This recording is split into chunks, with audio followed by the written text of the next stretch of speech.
Assalamualaikum warahmatullahi wabarakatuh. Halo semua, selamat siang dan selamat datang di Bidat, Bincang Adat. Kali ini bersama saya Rakel Saputra selaku host yang akan membawa acara hari ini sampai beberapa menit ke depan. Dan tidak lupa pula dengan narasumber kita, guru terbaik di SMK Negeri 1 6 Lingkong. Halo Bapak, selamat datang. Bagaimana kabarnya hari ini Pak? Halo Rakel, alhamdulillah kabar Bapak baik. Rakel sendiri bagaimana? Alhamdulillah kabar saya juga baik Pak. Kalau boleh tahu bagaimana perasaan Bapak ketika Bapak di acara diundang di talk show ini? Perasaannya sangat luar biasa. Bapak merasa bangga karena diundang untuk menjadi narasumber. Kemudian ini adalah salah satu bentuk dari kerja anak bangsa, yaitu siswa Bapak, dan Bapak merasa keren sekali. Terus sebelumnya Bapak juga pernah ikut acara talk show ini nggak Pak? Belum pernah. Ini yang pertama kali. Oh, ini first time-nya ya Pak ya? First time sekali. Gimana perasaannya Bapak? Nervous kah, deg-degan? Lumayan sih. Sama saya juga Pak. Baik, sebelum kita lanjut Pak, Bapak boleh memperkenalkan diri Bapak dulu Pak? Baik, nama Bapak Deli Hermansa. Kemudian tempat tinggal ya. Oh iya, boleh Bapak tempat tinggalnya di Sungai Saria, Tujokoto. Kemudian pendidikan mata pelajaran yang Bapak ajarkan itu pendidikan agama Islam dan Muluk Keminangkabauan. Oh, berarti mata pelajaran Bapak 2 ya Pak ya? Iya, 2. Oke. Status Bapak apa nih? Duda. Oh, guys, permisa Bapaknya Duda ya. Oke. Nah, kita lanjut ya Pak ya. Hari ini kita akan membahas tentang sumbang 2 baleh Bapak. Kak, kalau boleh tahu, apa sih Pak yang dimaksud dengan sumbang 2 baleh itu? Sumbang itu kan dalam artian bahasa Indonesianya adalah salah gitu. Jadi kan perilaku yang tidak baik. Jadi sumbang 2 baleh itu adalah 12 perilaku yang tidak boleh dilakukan, yang menyalahi aturan. Dan kenapa sumbang 2 baleh itu tidak boleh dilakukan di dalam adat Minangkabau Bapak? Karena sumbang 2 baleh itu adalah perilaku yang tidak baik atau perilaku yang salah. Jadi memang tidak baiknya dipakai atau dilakukan di mana saja. Bukan hanya di khusus Minang ya. Pokoknya dalam kehidupan sehari-hari dimanapun kita berada, kita tidak boleh menggunakan sumbang itu. Berarti sumbang itu adalah larangan ya Pak ya? Iya, larangan. Oke. Kita lanjut. Nah, katanya kan ada sumbang 2 baleh nah Pak. Ya. Apa-apa saja sumbang 2 baleh itu Bapak? Oke, baik, kita akan jelaskan. Yang pertama itu sumbang duduk. Jadi sumbang duduk atau sumbang duduk dalam bahasa Minang itu perilaku yang salah dalam duduk. Misalnya perempuan itu pada umumnya dia duduk basimpuah, dalam bahasa Minang kan bersimpuh. Itu khusus untuk perempuan. Tapi ada perempuan duduknya tidak bersimpuah gitu. Misalnya dia duduk seperti huruf W, kemudian mencangkuang, ya, mencongkok. Kemudian duduk laki-laki. Jika laki-laki itu dia duduknya bersila atau baselo, dia juga tidak boleh bersimpuh. Sumbangnya kalau dia melakukan simpuah gitu. Kemudian duduk yang tidak pada tempatnya, misalnya dia mengangkat kakinya sebelah ke atas gitu kan, seperti duduk orang di warung, itu sumbang duduk. Kemudian yang kedua ada sumbang taga. Artinya sumbang taga ini sumbang saat berdiri. Bagaimana kalau berdiri itu yang baik dan benar. Nah, jadi yang sumbangnya ini, misalnya dia berdiri di depan pintu, kemudian berdiri di tepi jalan seorang diri, perempuan ya pada umumnya. Ini umumnya perempuan, tapi juga khususnya perempuan, tapi umumnya laki-laki juga tidak boleh melakukan ini. Artinya perempuan itu dia tidak boleh duduk berdiri di tepi jalan sendirian. Minimalnya dia ditemani oleh anak kecil gitu kan. Kemudian sumbang taga ini dia tidak boleh berdiri di tepi labuah, kemudian di tepi janjang. Jadi dia harus berdiri di tempatnya, di tempat yang sesuai dengan kodratnya gitu. Kalau seandainya dia berdiri di tepi jalan atau di tepi labuh, orang-orang akan menganggap bahwa ini sesuatu yang salah. Baiknya jangan begitu gitu. Kemudian yang ketiga itu ada sumbang jalan. Jadi sumbang jalan ini adalah hal-hal yang harus dilakukan dan beberapa yang tidak boleh dilakukan. Jadi pepatah mengatakan perempuan itu berjalan sigan jual lalai. Jadi kok surui labiah berjalannya sigan jual lalai, kemudian samui tainja indak mati, alu tataruang patah tigo. Artinya perempuan itu ketika dia berjalan dengan lembut, dengan lemah lembut, kemudian dengan anggun, gitu. Tidak tergesa-gesa. Nah, yang menjadi sumbangnya adalah jika perempuan berjalan tergesa-gesa, dia jalan cepat-cepat gitu kan, tagageh-gageh dalam bahasa awaknya. Kemudian jalan manggarasau. Manggarasau itu pakaian dia itu tidak teratur gitu. Misalnya bajunya tidak matching dengan jilbabnya, dengan celananya, kemudian jalannya itu seakan-akan bajunya itu menempel di mana-mana, jadi terbawa gitu. Itu mengasau-ngasau. Kemudian dia berjalan seakan-akan mendongkak-dongkak gitu, kayak tumitnya itu dan terlalu diangkat tinggi gitu, terlalu tinggi naik tumitnya, sehingga dia terlihat lebih bawaannya agak sombong gitu, mendongak-dongak dalam bahasa mendongak gitu. Itu tidak boleh. Kemudian dia berjalan dengan seseorang yang bukan muhrimnya. Jalan berdua gitu ya, Pak? Ya, jalan yang tidak dia dengan pasangan mungkin, tapi belum sah secara agama dan negara. Oh. Kemudian kita pindah ke sumbang kato, ya ini yang keempat. Jadi sumbang kato ini kan sumbang bahasa, dalam bahasa Indonesia sumbang bicara. Bagaimana kalau kita berbicara, itu tuh memang harus diperhatikan materinya, kosakatanya, kemudian siapa penerimanya, waktunya di mana, tempatnya di mana gitu. Jadi yang menjadi sumbang ini misalnya kita menjenguk orang sakit gitu kan. Dan kita bahas kematian gitu, kita bicara tentang kematian sementara orang sedang sakit yang di depan kita, itu menjadi sumbang. Kemudian tempat misalnya dia di hutan gitu, kita berbicara tentang di sini ada harimau apa tidak ya. Oh, berarti tidak boleh diucapkan. Iya, gitu, itu Pak? tidak boleh diucapkan gitu, karena memang perhatikan tempatnya. Kemudian kita juga tidak boleh menagih hutang kepada orang, teman kita atau siapa gitu, di tempat keramaian gitu. Tidak boleh. Ini akan menjadi sumbang. Jadi sumbang katonya tidak boleh menagih hutang di depan orang banyak. Kemudian kita tidak boleh berkata kasar, berkata menyindir, mencemooh atau diskriminasi lain sebagainya, sehingga ini akan menimbulkan orang lain akan terluka dengan perasaan dengan ucapan kita. Kemudian ada lagi bahasa yang memang dilarang, itu misalnya kita ada tamu kita lagi makan gitu. Kemudian kita bahas sesuatu yang mungkin menjijikan gitu, bahasa kita atau membuat orang lain tidak selera makan, itu jadi sumbang. Yang selanjutnya adalah sumbang, tadi sumbang kato ya, yang keempat. Yang kelima adalah sumbang calia. Sumbang calia ini adalah bagaimana kita harusnya melihat sesuatu gitu.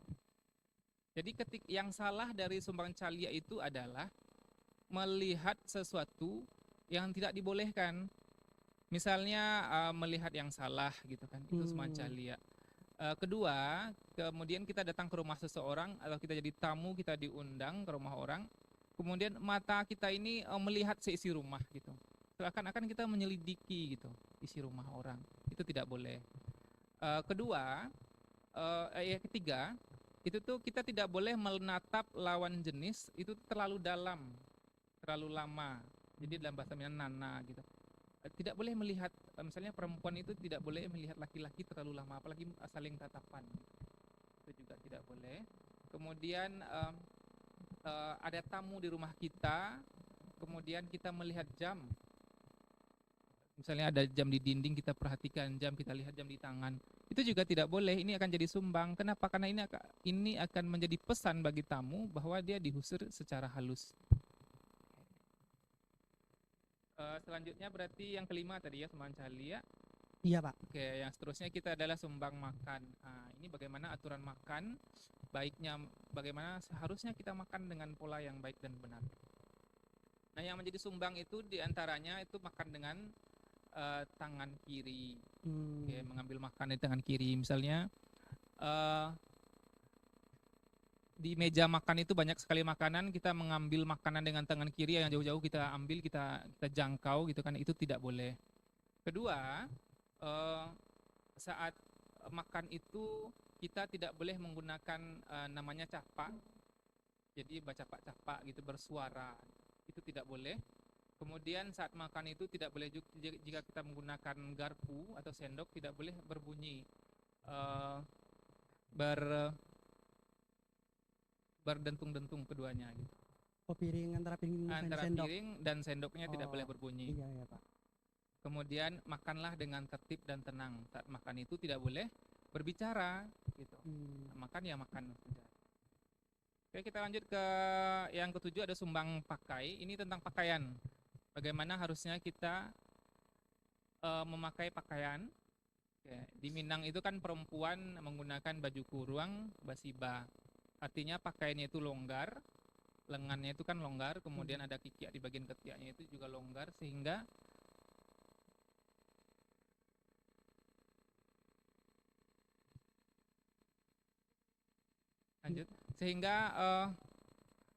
tidak terlihat lekuk tubuhnya. Jadi untuk pakaian memang dia harus menggunakan pakaian yang sesuai dengan aturan syariat, kemudian tidak terlalu sempit, tidak menerawang.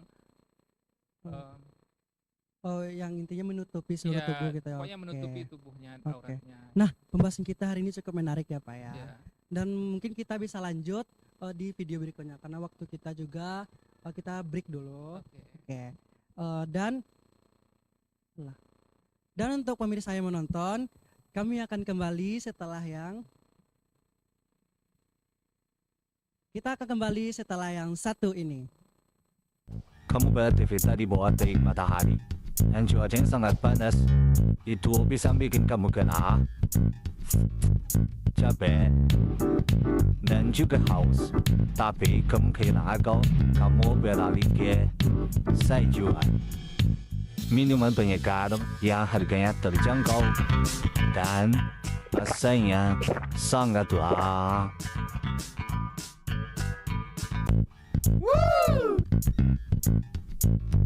Dan jangan lupa sayur, minuman penyejuk. Kamu beraktivitas di bawah terik matahari dan cuaca sangat panas. Itu bisa bikin kamu kena capek dan juga haus.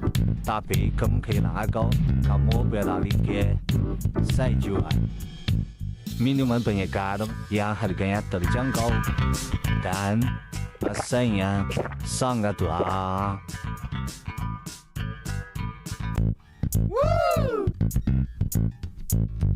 Dan jangan lupa sayur, minuman penyejuk. Kamu beraktivitas di bawah terik matahari dan cuaca sangat panas. Itu bisa bikin kamu kena capek dan juga haus. Tapi kemungkinan agak kamu beralih ke sayuran, minuman penyegar yang harganya terjangkau dan rasanya sangat tua.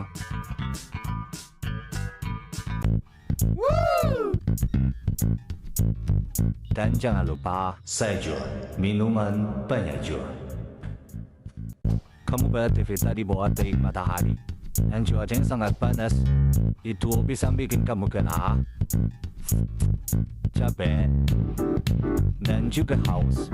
Tapi kemungkinan agak kamu beralih ke sayuran, minuman penyegar yang harganya terjangkau dan rasanya sangat tua.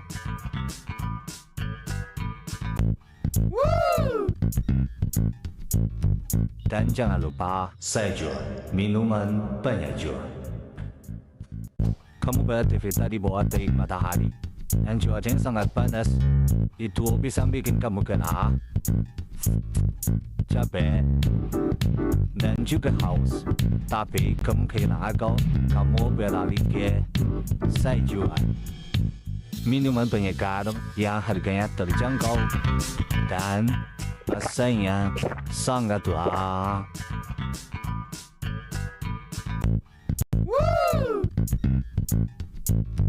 Dan jangan lupa sayur, minuman penyejuk. Kamu beraktivitas di bawah terik matahari dan cuaca yang sangat panas. Itu bisa bikin kamu kena capek dan juga haus. Tapi kemungkinan agak. Halo pemirsa, kembali lagi bersama kami di acara Bidat Bincang Adat.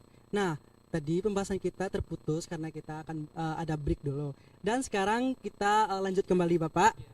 Tadi sumbang kita sampai di mana Pak? Sampai di poin ke-7, sumbang pakai. Oke, sumbang pakai.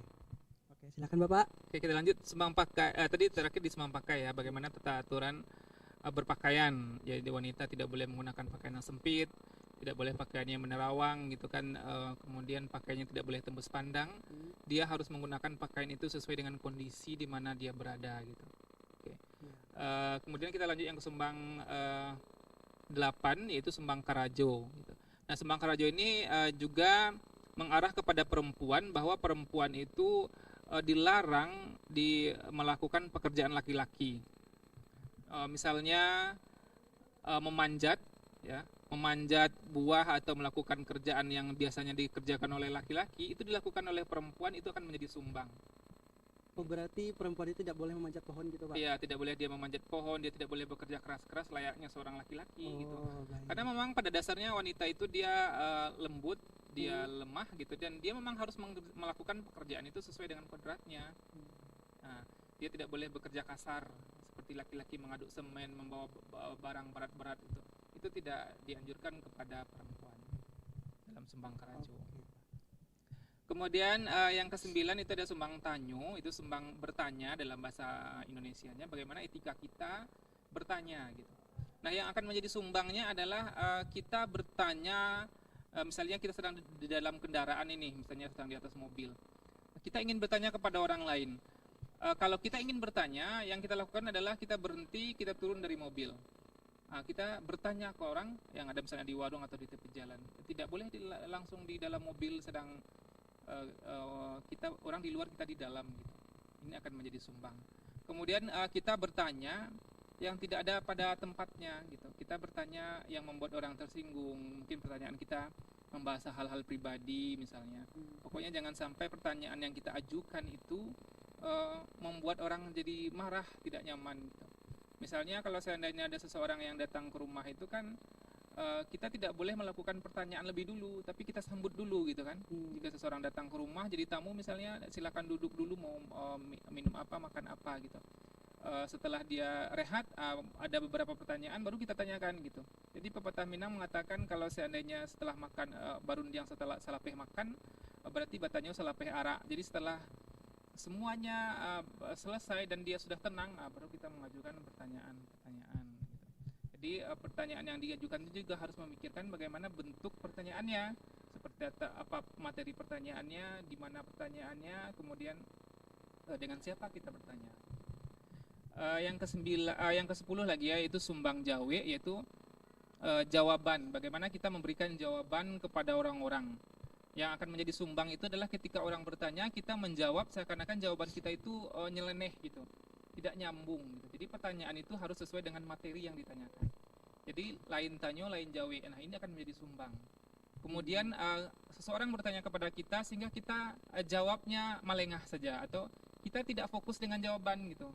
Sementara seseorang ada bertanya di hadapan kita tidak fokus ke orang yang bertanya, malahan kita lihat kemana-mana. Berarti kan kita tidak menghargai orang itu. Ini akan menjadi sumbang. Jadi jawaban itu harus sesuai dengan pertanyaan, kemudian bagaimana etika menjawab, kemudian bahasa jawabannya seperti apa. Kita lanjut yang ke-11 ya, sumbang bagaua. Jadi sumbang bagaua itu adalah bagaua itu kan dalam arti bahasa Indonesianya adalah bergaul, berteman, bersosial. Nah, dia akan menjadi sumbang kalau seandainya kita melakukan kesalahan dalam hubungan pergaulan. Contohnya laki-laki dan perempuan itu ada batasannya gitu. Tidak melulu bersama kemana-mana, kemudian seperti anak zaman sekarang ya, statusnya mungkin masih pacaran tapi sudah kemana-mana berdua gitu. Nah, itu akan menjadi sumbang karena ya, perempuan itu akan boleh keluar rumah itu bersama mahramnya, pasangannya, adiknya, kakaknya, atau orang tua dan lain sebagainya yang berhubungan darah dengan dirinya. Kemudian bagaimana etika bergaulnya itu. Jadi bagaimana kita bersosial dengan baik dan benar gitu. Jadi akan menjadi sumbang kalau seandainya secara sosial kita tidak bisa meletakkan diri dengan baik. Kalau seandainya kita dengan anak kecil itu bagaimana kita memperlakukan anak kecil. Kemudian jika dengan teman sebaya seperti apa cara bergaulnya, dengan orang yang lebih tua bagaimana kita beretika gitu kan. Kalau berbicara dengan orang yang lebih tua kita harus memelankan suara kita, tidak boleh suaranya keras gitu kan. Nadanya harus diatur, kemudian perlihatkan bahwa ada kesopan santunan dalam hubungan sosial. Oke, kemudian yang terakhir itu ada sumbang kurenah. Jadi dalam bahasa Indonesianya kurenah ini adalah perilaku, tingkah laku, gelagat atau sikap. Jadi maksudnya adalah bagaimana kita memperhatikan gelagat kita ini. Kalau seandainya kita berbicara dengan orang lain, bagaimana etika gerakan tubuh harusnya. Misalnya kita berbicara dengan orang lain, ternyata orang lain berbicara dengan kita merasa dia dicemoohkan gitu kan. Ada beberapa orang ketika diajak berbicara tuh dia kayak bercanda saja gitu. Bahkan kita saat ini kita sedang serius dia malah bercanda gitu kan. Itu namanya kurenah. Bagaimana pola pergaulan, pola kehidupan sosialnya itu diatur gitu. Bagaimana sikap kita dengan orang lain di situasi yang berbeda. Jika seandainya orang sedang sedih, berarti kita tidak boleh tertawa terbahak-bahak gitu. Misalnya kita pergi melayat ke rumah orang, di situ ada orang meninggal. Kemudian kita bertemu dengan teman, kemudian kita bercanda, tertawa terlalu besar, suara kita nadanya terlalu besar. Ini kan menyebabkan orang lain tidak nyaman. Maka ini disebut dengan kurenah, maka perilakunya gitu. Pas atau tidak orang saat kita tertawa itu situasinya seperti apa gitu. Kalau orang terjatuh misalnya kita melihat orang terjatuh di depan mata kita.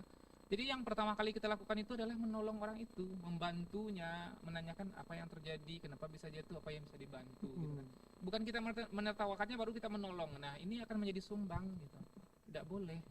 Ya kan sekarang itu juga ada itu Pak. Kalau misalkan orang jatuh itu ditertawakan. Ditertawakan itu direkam dulu Pak. Kan sekarang banyak Bapak. Iya, direkam dulu, ditertawakan dulu, baru ditolong. Iya. Nah, ini akan menjadi sumbang, salah satu bentuk sumbang kurenah. Oke. Nah, berarti dari semua sumbang dua balai itu ini adalah ada beberapa pesan yang kita sampaikan dan tidak boleh dilakukan oleh khususnya perempuan ya Pak ya, dan umumnya laki-laki. Iya, khususnya perempuan, umumnya laki-laki juga tidak boleh melakukan itu. Dan ini juga tidak berlaku bukan hanya untuk di Minangkabau saja, ya Minangkabau saja, dimanapun. Yang dimanapun juga harus menerapkan sumbang dua balai ini. Iya, jadi sumbang dua balai ini kita pakai dimanapun kita berada. Gitu ya Pak. Oke, nah waktu kita juga terbatas lagi Bapak, dan mungkin kita lanjutkan di video berikutnya ya Bapak ya. Oke, siap. Oke. Permisa, kita berhenti dulu di sini dan kita akan lanjut lagi di setelah yang satu ini. Kamu beraktivitas di bawah terik matahari dan cuacanya sangat panas. Itu bisa bikin kamu kena capek dan juga haus. Tapi kemungkinan agak kamu beralih ke sayuran. Minuman penyegar yang harganya terjangkau dan rasanya sangat lezat.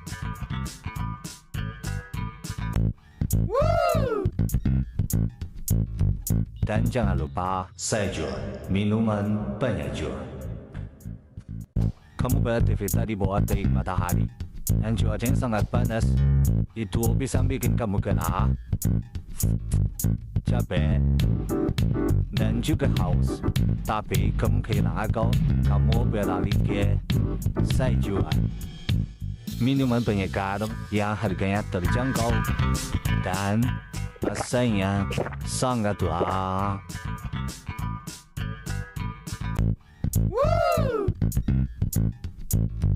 Dan jangan lupa sayur, minuman penyejuk.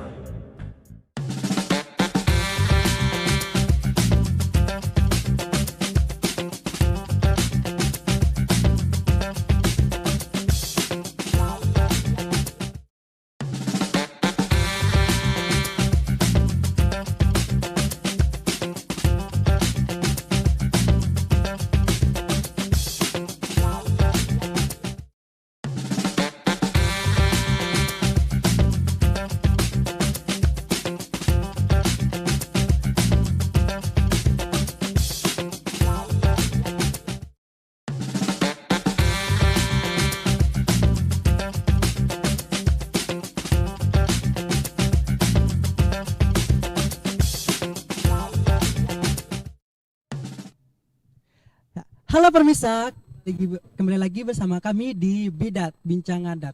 Nah, tadi obrolan kita terpotong lagi Bapak ya, karena waktu break kita. Dan sekarang kita lanjut ke pertanyaan berikutnya. Nah, apa dampak yang terjadi jika kita melanggar peraturan Sumbang Dua Balai di Minangkabau, Bapak? Jadi dampak yang ditimbulkan dari Sumbang Dua Balai itu banyak. Jadi mungkin Bapak sebutkan beberapa saja. Ya, Pak. Kemudian saat sumbang itu kan suatu kesalahan yang tidak boleh dilakukan. Kemudian kita melakukannya. Pertama kita akan kena sanksi sosial, berarti orang-orang akan mulai tidak menyukai kita gitu. Misalnya di bidang pakaian harusnya pakaian kita tertutup, tapi kita melanggarnya dengan pakaian you can see misalnya atau tembus pandang, sehingga ini akan membuat marwah kita jadi jatuh gitu. Orang lain menilai bahwa kita ini tidak mematuhi aturan syariat dan adat gitu. Karena sebelumnya sudah dianggap sumbang kan gitu. Kemudian yang keduanya misalnya kita ambil dampak dari sumbang kato gitu. Kalau seandainya kita berbicara dengan orang lain dan etika berbicara kita tidak baik, maka orang-orang akan menganggap bahwa kita ini tidak berpendidikan mungkin, atau kenapa dia bisa menggunakan bahasa itu gitu. Kenapa dia tidak bisa memilih bahasa yang baik dan benar sehingga orang lain senang mendengarnya gitu. Jadi mungkin bisa dikucilkan dari lingkungan sosial gitu kan, tekanan sosial, beban, dia akan merasa selalu disalahkan gitu. Tapi pada dasarnya manusia itu jika salah dan harus yang dilakukan adalah memperbaiki kesalahan. Ya, cukup itu aja Bapak ya? Iya. Oke. Nah, kira-kira kalau dari sudut pandang Bapak, Sumbang Dua Balai itu masih banyak nggak sih diterapkan di era zaman sekarang? Kan era zaman sekarang kan bisa disebut dengan Gen Z ya Bapak ya. Nah, dari sudut pandang Bapak sendiri gimana Bapak? Oke, baik. Di era Gen Z sekarang mungkin Bapak rasa anak-anak zaman sekarang tuh memang dia belajar Sumbang Dua Balai, mungkin belajar ya. Apalagi di SMK, di Molok juga ada, di mata pelajaran Bapak sendiri, kelas 10 juga Bapak ajarkan. Tapi jika seandainya dia hanya mendapatkan di sekolah saja ilmu ini, mungkin di lingkungan lain tempat dia berada tidak menerapkan Sumbang Dua Balai, bisa jadi dia akan melakukan pelanggaran. Misalnya ketika dia berbicara, nah Sumbang Kato, bagaimana dia berbicara dengan orang tua gitu, misalnya gurunya yang lebih tua dari dia, sehingga anak-anak sekarang ini Bapak melihat ini harus agak sedikit diperhatikan gitu. Bagaimana etika kita berbicara dengan yang lebih tua dan sebaya. Kalau seandainya yang sebaya, okelah kita bercanda dan segala macam, tapi tidak boleh ada orang lebih tua di dekat kita. Jadi kalau seandainya kita ingin bercanda dengan teman kita, ternyata di samping kita ada orang tua, jadi stop dulu bercandanya. Hentikan percandaan dan tidak jelas itu. Kemudian kalau orang tua tidak ada di samping kita, barulah kita bercanda. Tapi kalau hari ini mungkin tidak semuanya gitu kan, tapi ada beberapa yang Bapak lihat dia bercanda di depan orang yang lebih tua gitu. Bagaimana perasaan kita sebagai orang yang lebih tua, seharusnya kan bercanda itu kan ada beberapa bahasa yang tidak sebaiknya keluar dan akhirnya keluarkan dan kita mendengar gitu. Nah, itu salah satu bentuk bagaimana kesalahan-kesalahan gitu. Kemudian bagaimana kesalahan lainnya adalah kurenah tadi, bagaimana bertingkah laku gitu. Artinya saat ini kan orang selalu pakai gadget gitu kan di mana-mana segala macam. Kalau seandainya berbicara dengan orang lain kan hentikan dulu, jangan pegang HP dulu gitu. Dengarkan baik-baik, taruh HP-nya dulu, berbicaralah gitu. Kalau seandainya berbicara sambil pegang HP kan kurenahnya di sini gitu. Seakan-akan tidak menghargai gitu. Nah, saya mau nanya Pak. Bapak kan guru di SMK ini. Ada nggak sih mungkin beberapa dari murid Bapak itu yang tidak melaksanakan Sumbang Dua Balai gitu? Ada sih mungkin sebagian kecil gitu, tidak selalu. Dan kemudian jika seandainya ada anak-anak kami yang salah, tentu kami sebagai guru, orang tua, pendidik akan memberikan arahan gitu, ini tidak baik dan ini harus dirubah. Kalau seandainya yang dipakai efeknya ini, dampaknya begini dan segala macam. Cuma itu Bapak? Iya. Oke, baik. Nah, dari semua penjelasan kita yang panjang tadi nih Bapak ya, Iya. Ada nggak sih pesan dan kesan Bapak terhadap masyarakat sekitar ataupun Gen Z ini agar mereka tuh bisa menerapkan Sumbang Dua Balai di mana mereka berada gitu Pak? Oke, baik. Jadi pesannya untuk anak-anak Bapak dimanapun berada, sebaiknya kita memang harus menggali ilmu agama dan ilmu adat secara sosialnya gitu kan. bagaimana kita menempatkan diri. Jadi kan agama dan adat itu kan dia sejalan ya, adat bersandi syarat bersandi kitabullah. Jadi semua aturan adat itu bersandar kepada aturan Al-Quran, aturan syariat.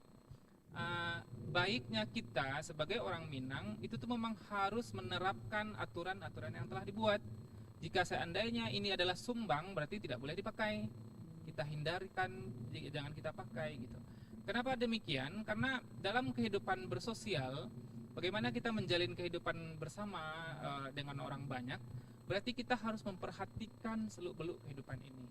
Jadi 12 sumbang itu kan sudah mengajarkan bahwa bagaimana menjadi manusia yang beretika, berestetika, kemudian bagaimana cara bergaul yang baik dan benar gitu. Jadi biar tidak salah-salah dalam berbicara, dalam berdiri, dalam duduk, kemudian berpakaian sampai ke 12-nya itu memang harus diterapkan gitu. Ditambah lagi ilmunya digali lagi. Itu pesan yang harus Bapak sampaikan. Ya, berarti dari semua penjelasan ini kita menemukan beberapa titik, beberapa poin penting ya Pak ya, agar kita itu bisa lebih sadar lagi untuk melakukan, untuk tidak melakukan sumbang dua balai di kehidupan sehari-hari kita. Oke. Atau mungkin ada pesan lagi dari Bapak? Mungkin tambahannya adalah bagaimana sebagai orang Minang ya, sebagaimana orang Minang asli, karena memang kita tuh selalu dikenal oleh masyarakat luas, bahkan dunia juga mengenal orang Minang itu, orang Minang ini bahwasannya orang Minang itu adalah orang yang cerdas, kemudian beretika, sopan santun, ramah tamah, bagaimana dia memperlakukan orang lain itu sangat luar biasa. Ini bukan khususnya orang Minang saja ya, tapi karena memang kita satu adat gitu kan, kita bincangnya adat, dan Bapak ingin generasi berikutnya itu tetap melestarikan adat Minang dengan kesungguhan hatinya dan menjadi manusia yang seutuhnya. Oke, baik Bapak, terima kasih banyak telah meluangkan waktunya untuk ikut serta dan hadir di acara talkshow kita hari ini. Semoga apa yang telah Bapak sampaikan bisa menambah wawasan dan bisa dipahami oleh anak-anak maupun masyarakat yang menonton acara kita hari ini. Semoga juga mereka bisa memahami dan menerapkan di kehidupan dan sehari-hari di mana mereka berada gitu ya Pak ya. Iya. Baik, masih sanggup Bapak? Bapak masih maksudnya masih nafas Pak. Oke, ya. Nah, oke, baik, sekian dari pembahasan hari ini. Saya selaku host pamit undur diri. Jika ada perkataan dan perbuatan saya yang salah, saya mohon maaf sebanyak-banyaknya. Dan salam dari Bidat Bincang Adat. Terima kasih dan sampai jumpa. Saya hello dulu Bapak. Oke, sampai jumpa semuanya. Maaf,